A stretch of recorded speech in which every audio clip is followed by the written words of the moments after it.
Our hearings will be an opportunity for those who have been accused of malfeasance, misfeasance, or nonfeasance, or even just put in a bad light to respond to the allegations should they wish to do so.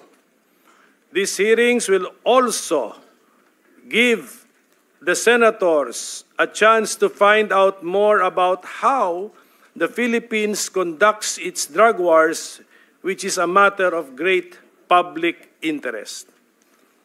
Let us remember what the Constitution tells us. Public officers and employees must at all times be accountable to the people, serve them with utmost responsibility, integrity, loyalty, and efficiency, act with patriotism and justice, and lead modest lives. The state shall maintain honesty and integrity